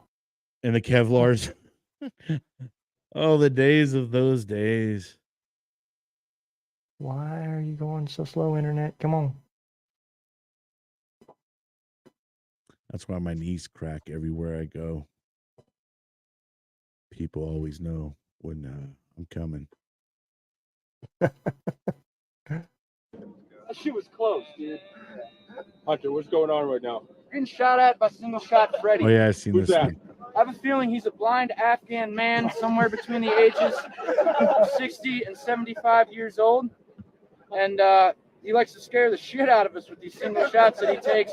We've been getting real close, so we're all hiding right now. How come you think he's blind? Well, because he hasn't hit anything yet. That is hilarious. People don't realize there's a lot of sense of humor in there. Oh, yeah. I mean, obviously when the shit's hitting the fan, but like sometimes the extensive firefights that go on for a while, people start getting numb to it. Yeah, we I'll tell you what, we are all trained hardcore marksmen, and I can't speak for any other branch in terms of how they teach shooting, but I've never been through such an advanced class in my life. Because people don't understand, like, boot camp isn't just all go run and da da da da. Like in the Marine Corps is a lot of class. Like Yeah, I had to yep. learn the Navy fucking rank structure all the way through because we are Department of the Navy, so we had to learn the entire rank structure, and we were tested on all this stuff. We had to learn how to break down our weapons, M16s, and we were timed and always had to learn basically damn near with our eyes closed. And because if anybody ever shot an M16A2 service rifle, they're freaking finicky as shit. You got to use a lot of CLP. Gosh damn, a little sand and grit, bro. You're getting jammed. You're sitting there having to push the bolt forward. Another reason why the AK-47 was a fucking way better rifle. Yeah, you could run through mud and go shoot that son of a bitch and everything. M16, bro, if you went through the mud, that's why you see these fools like this. Like, there ain't try not to get your stuff wet, because as soon as you do, and field cleaning sucks, especially in the Middle East. So you got sand and grit in your bolt, and you're trying to clean it out in the sandstorm or something. Bro, you're sitting here under your shit trying to clean it in your under your skivvy shirts. I mean, you're getting like really creative on how to clean your weapons, because the M16 was a finicky weapon, bro. I think they've transitioned more to the M4 now. They have, at least all through the Army. And now, I'll tell you what, the M16A2 service rifle, I was an expert shooter in that every time, and it is damn near like a sniper rifle. You can peg someone from 1,000 meters, no problem. It is accurate from 1,000 meters, with no scope. I do got to say, I do love the M16A2 service rifle. I will always have a love and passion for that, no matter what. Got enough CLP in my fucking eyes and my mouth, throughout the years. Never, that smell will never leave my nose. Well, that's the one thing that us veterans can agree on, is when you're deployed, that's the best time to use condoms for your rifles. Yeah. Didn't use it for anything else, but condoms and tampons came into use. A lot of gunshot wounds, they would stick tampons in them. Oh yeah, to stop the bleeding. Yep. Got to do what you got to do.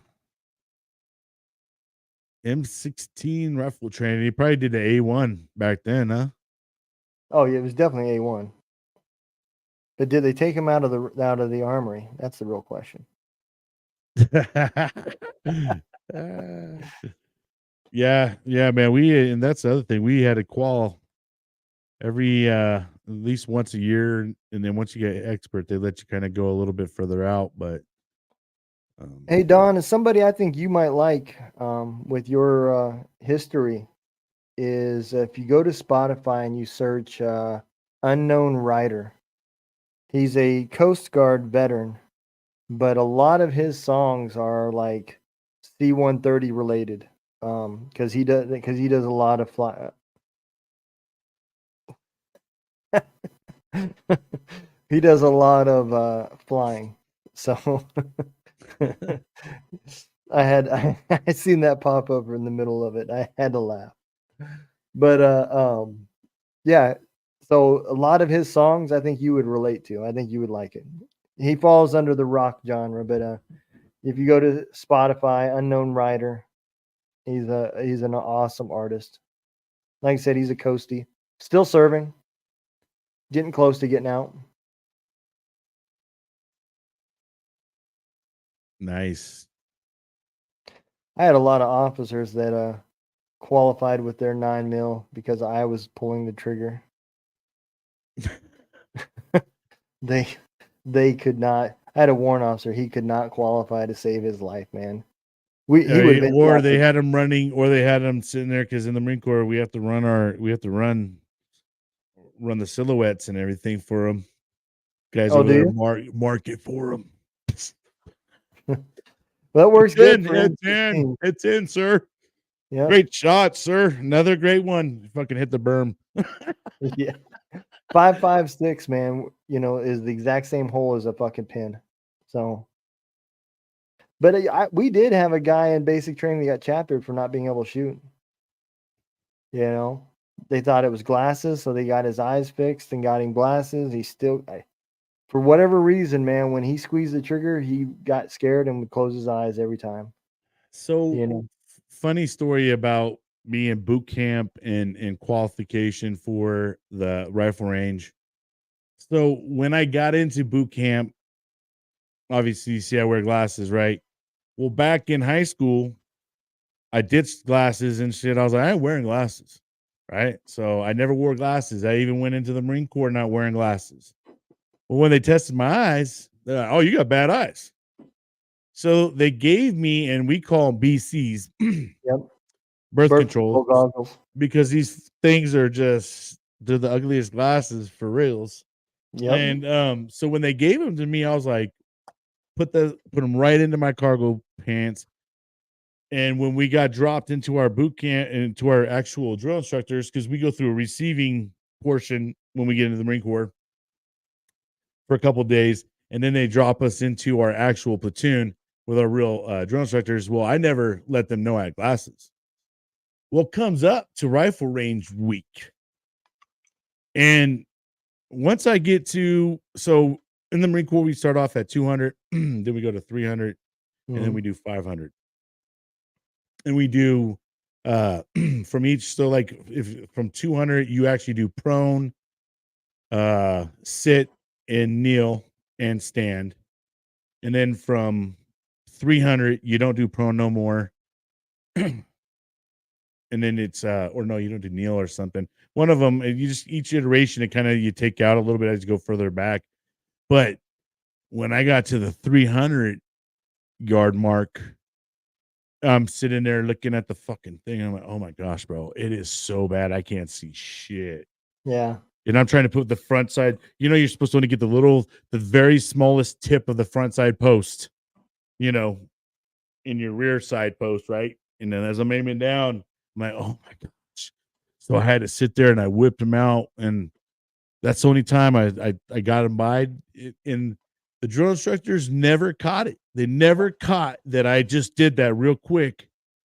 I was kind of shocked, bro, because they were ripping dudes for not having their glasses. And I was like, they're going to get me one of these days. They never did. And after after we did the rifle range, I was good. I didn't really need them again. But for the rifle range, I was like, when I got to the 500, fucking, I'd probably be hitting someone else's target. Or, I'm all hitting a berm at 300 yards at that point in time. Like, no, I needed my BCs. So I wore the BCs for the rifle range. And then, like I said, I ditched them after that again because I wasn't going to go to graduation with family members and friends being there and wearing these BCs. Nah. When I got out, they were changing the name to 84-year-old Force Recon, a badass son of a bitch right there. Yeah, man. Get the stories all that you can. Man, that dude's got some stories, I'm sure. Snipers are badass. That's another level of patience that you got to have. Yeah. I mean, them dudes can sit in a location for hours and move a hair of a fracture, you know, and you never ever notice. No, you're right. I mean, and there was different levels of that too, you know. You guys had snipers built into your infantry units, you know. So the army didn't have that, you know. So that was something else that we were behind on, you know. There would be sniper schools. The army, you know what it reminds me of is almost like you guys are what's it called? A union. It's almost like a union. There's Yeah. you guys all have jobs and all you guys have specific jobs and even like going to boot camp, right? I believe that you guys actually go more towards your specialty of a boot camp. No, not for Is boot there or camp. is there more? Or is there one general boot camp for everybody No. and then they go to schools? Everybody goes to the same basic training, right? Okay, 8 weeks. okay. Right. I don't know if it's changed since I got out, but it was 8 weeks when I came in. And if you were infantry, then 8 weeks, one day, you just got woke up one day and they said, "Congratulations, you're in AIT." You know, nothing changed. You were still the same guy, same drill sergeants, everything. The rest of us would move on and we would go to our advanced training. You know, for me, I went to basic training at Fort Jackson. When basic training was over with, I got in the back of a cattle truck. They drove me down the street and I went to the AIT for mechanics. It was just coincidence that my basic training was where my AIT was. Some people would have to get on a bus or a plane or whatever and go to wherever their advanced training was. But So, like in the army, would they ever pull like a motor T truck driver to go to the front lines? so it's funny you said that, right? In the army, the highest rated of casualties comes from the support element. And the reason why is because they came up with this amazing idea. Like you said, the war was more door to door urban, right? Right. Well, if you had to add infantry guys to every single convoy to run gun trucks to protect the convoys, these convoys would get massive. So they came up with this amazing idea that, well, you know, mechanics and medics are all already in these convoys. Why don't we have them also be the gun truck guys? And as a mechanic, I've seen this over and over, right? They would pull the guys that are going to be part of the gun trucks like 3 months before the deployment. And that's the training they got. That's the refresher they got for combat and infantry was 3 months.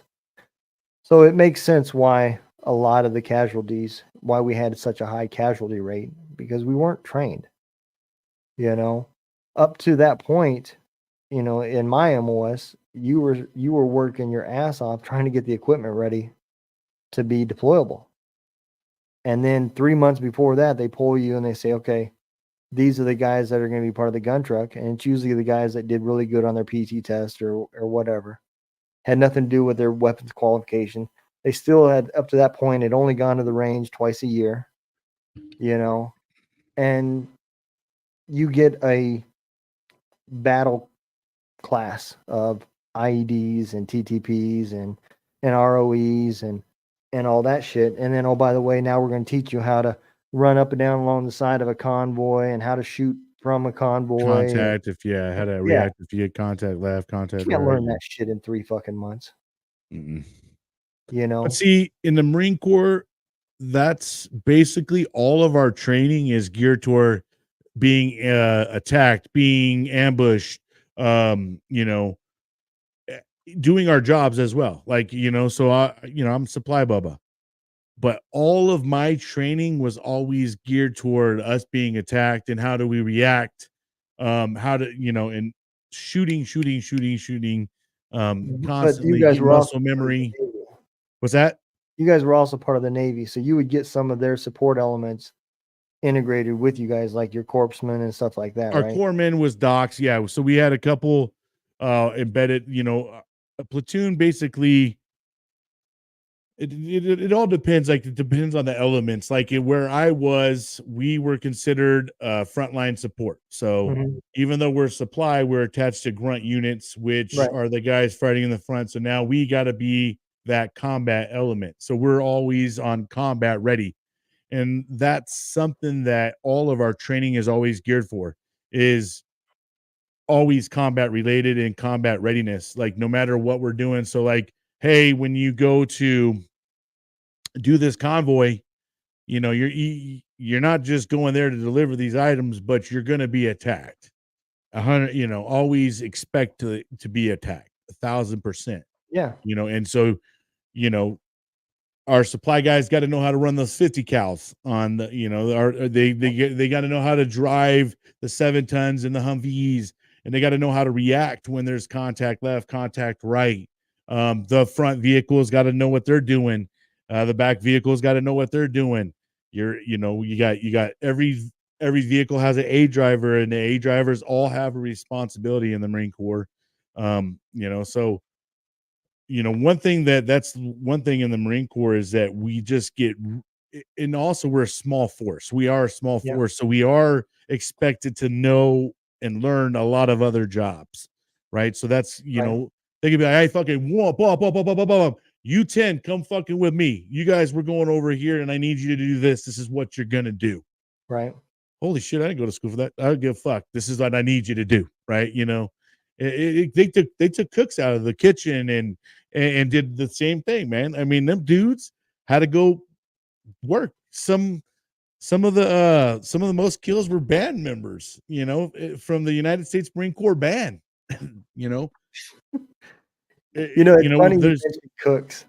I was there's just on, just no holds bar in terms of when you're in the Marine Corps. You got to be ready at all times because we're a small force, and obviously we're frontline. Most, you know, we're up in the front, and we got to expect to be attacked. yeah, it's funny Doc, what's up, brother? when you said cooks, right? I was just on a podcast and I don't remember, I apologize, but I don't remember the show. And he was a Canadian veteran. And I felt like shit, man, because he brought up something that I was a part of that was not very fucking good for America. Right? I was in Kandahar in 2002 and 2003. And I believe it was 2003. We had a couple Air Force pilots that took out several Canadians that was firing out on the range. They were denied permission to fire. They kept flying over and saying that they're seeing enemy fire. They're seeing enemy vehicles, and then they claim they were taking fire. What it was there was a platoon of Canadian infantry guys that was out on the range doing night fire, and they were seeing the rounds hit the berm and the tracers flying up. You know, they were in these were like F-15s or F-16s that took these guys out, right? Even though they were denied permission to fire, they went ahead and fired. I was in my bunk, right? And when the bombs went off and the explosions, dude, it threw me out of my fucking cot because the range wasn't but 2 or 3 football fields away. And he brought that up. He was like, yeah, the only experience I had with seeing, you know, in Canada, we had this situation, and he didn't even finish it. And I said, you're talking about the Canadians that were killed during friendly fire. And he just stopped and looked at me and he goes, yeah. I said, man, I was there. I said, I was in Kandahar when it happened. And he started drilling me about these questions, right? And I still remember having to go to the memorial that they had for those guys. And we had just got MKTs set up. The Canadians were the infrastructure, man. So we had porta potties that came in, and they were setting up the porta potties. They had the suck truck. They had the cooks for the MKTs. And up to that point, it was 3 fucking MREs a day. And I don't think we had but a week worth of hot food. And then that shit happened. and we watched the cooks fucking walk down the road with a fucking rucksack as they were headed out, because the Canadians also did the outer perimeter guard. We did the inner perimeter, they did the outer perimeter. And so those cooks, they had a pole to replace it was like 11 fucking dudes that died, you know. Yeah, bro. We all had to stand guard. I had to stand guard on supply. Didn't matter. They put me out on the fucking fence line, bro, and they expected every single one of us to know what we were doing, because a lot of us, like when I went to school, they had duties, specific duties. One of them was guard duty, or colors, putting up the flag and stuff. Yep. But that's one thing I got to say in the Marine Corps. It is extremely diverse. You can be any job and get pulled and expect to go learn and do whatever the fuck they're doing. So, I mean, I had to do motor T, I had to do machine gunner. I mean, we had to learn it all, because, a lot of times when we're doing convoy, especially when you're already in this type of atmosphere, your frontline Marines are fighting a fight in the front. They don't got time to sit there and do security for you. Yeah. And pull security. So, you need to learn how to do security for your own convoys. So motor T, combat engineers, supply, all you guys, you need to learn how to do security for your own convoys. And so that's what they had us do, man, and learn it all, and learn how to call in, air support. And, and the other thing is in the Marine Corps, guess what? We got the Army's hand-me-down equipment, and we're still getting the job done with our bullshit on us, 99-cent store, stuff we got. Don't be throwing that bullshit on us, man. Yeah, these guys got all these nice gear and shit. With like, they got scopes all over their weapons and stuff. We're like, hey, bro, iron sights over here, just pinging them. So you want to hear a funny story, right? I never seen a chaplain's assistant get an Article 15 until this day, right? What'd he do, man? So he was one of those guys, right, that was like, I need to be as swoopy as all the swoopsters out there, right? And they were just in the position of where they were getting rid of the M16s and transferring over to the M4s. This was while I was in the 160th, and they had the 160 flight guys, the crew chiefs, the guys that were flying the missions and going out. They all got the ACOGs and all the swoopy shit to go on their M4s. And that fucking chaplain's assistant, he got an M16. And he was pissed about it. So instead of fucking fighting the fight and arguing his point, which would have never won anyways, he just said, fuck it, I'm going to go buy an AR-15. And he put all that swoopy shit, he bought all that shit. Had a fucking fully decked out fucking AR-15. And he put that motherfucker in his tough box and brought it. Damn. Our chaplains only got 9 mils, and they're Navy chaplains. No, not the chaplain's assistant, not the chaplain himself. Oh, the chaplain assistant. In the Army, the chaplain does not get any weapon. The chaplain's assistant is there to protect. Yeah, I don't even know. I don't know if. Nah, dude. I want to say I saw a chaplain with a 9 on his leg. Because there's certain MOSs that like even in the Marine Corps, once you hit staff NCO, you're packing a 9. Yeah. I mean, when we do go out, they get a 16 as well. So a lot of times they got both. Yeah. But a lot of times they're sitting there trying to direct traffic. Yeah, the ones that went out, they got both. They had a 9 and they had a M4 or M16. I know, bro. We saw you guys with a fucking nice ass. We're over here with our little M16s. All these dudes have these nice M4s. We're just like, these sons of bitches. Look at them at the chow hall. We all got them slinged. And we're looking at these fools. We're like, well, I guess we get those in like 5 years. So that's cool. Something to look forward to. Did you have you seen the new weapons that they're implementing that's coming from SIG? You've seen What's them? that? Sorry. Have you seen the new weapons that are coming from SIG that the man. Army's getting? Oh, dude, let me pull this shit up. Did they Dude. went shorter? Did they go short barrel on them for the corners? They went and stuff? silencer. Oh, Dude, this gun is so fucking badass. It fires 3 different calibers without changing the barrel. It will fire 5.56, 6.8, and 7.62. The only Wow. difference is if you load it with 7.62, you got to take the silencer off.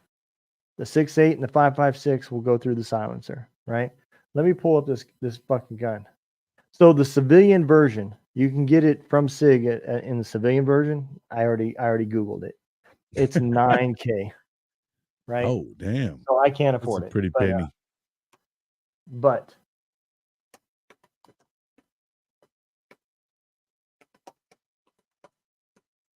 dude, this bitch is badass.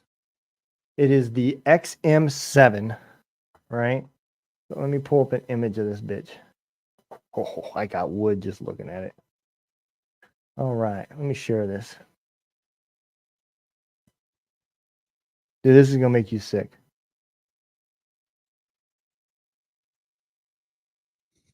That's the new SIG. Plastic casings, not steel. Yeah, tripod for the son bitch too. Yes. Yes.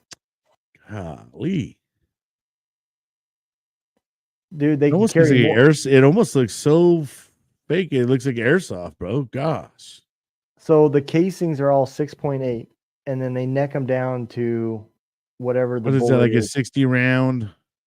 Drum? Yeah. Yeah. So they use the same thing to replace the saw. The saw is being replaced, and the M4 is being replaced. Now like I I said- wonder, so shooting the saw and being, experienced with that, we had to change out the barrel, after so often because it would literally turn bright red. And Right. if you kept going with it after that point, it literally started doing this number on you. But it doesn't look like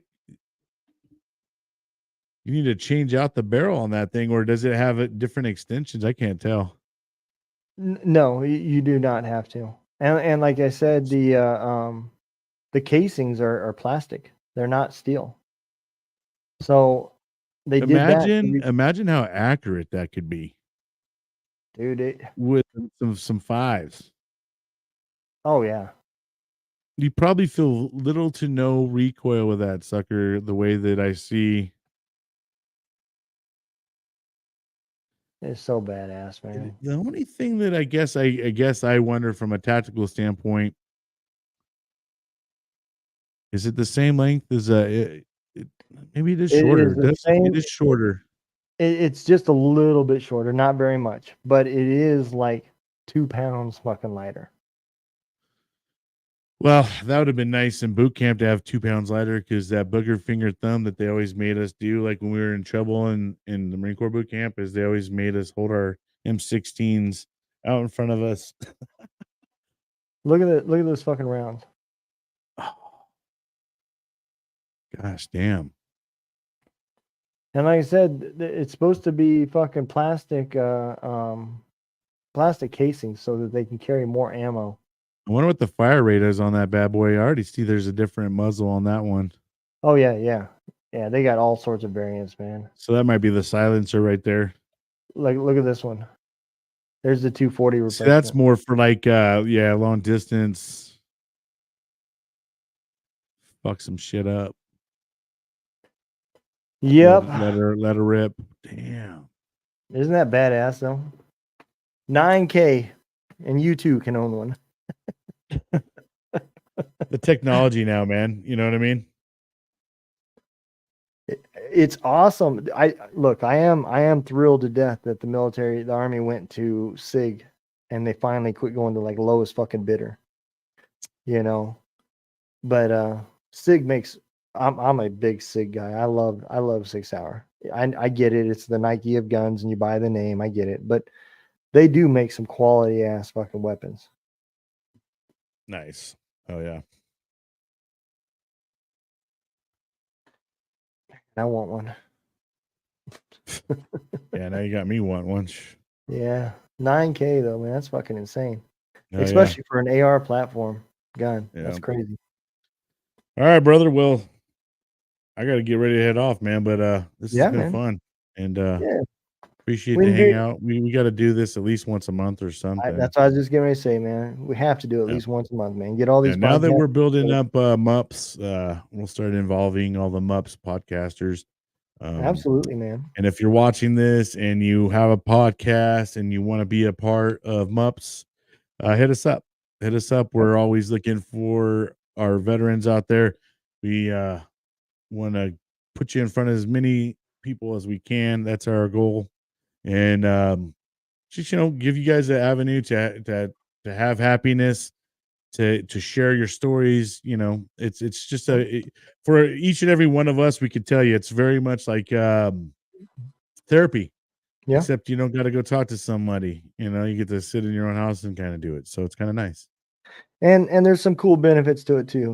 We've got some guys that I'm talking to about doing some webinars that podcast professionally, and some public speaking classes, and all sorts of different things that are available to help you out and to help you grow. And the cool part about it is you get it for free. Yeah. Good times, man. And there's nothing but help here. There's nothing but help here. We're all about helping each other. It's about building each other up. We're all wanting each other to be the next Joe Rogan in the veteran world. You know what I mean? So we want you to reach as many soldiers and many veterans as you can to help them. That's what we want. And, and you know what? if that gives you a 10,000 a month download following, great. We're happy for you. Yep. And it's showing, men and women out there, it's okay to talk about certain things. And we're trying to make that a new comfortable thing for everybody. Don, we appreciate you talking. Facebook user, thank you for coming on, everybody.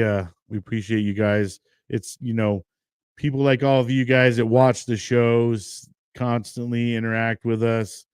You definitely help us as well. You keep us going and keep us motivated. We couldn't do it without each and every one of you as well. So thank you all. All right. Well, y'all take care. Be safe. Make sure you watch Two Drunk Dudes in a Gun Room, and every day is a Saturday with Brian Rook. Great shows. And the guy that was on earlier, The Contagion Effect. So those podcasts should all be in your playlist. Y'all take care, man. Be safe. We love y'all. Peace. Much love.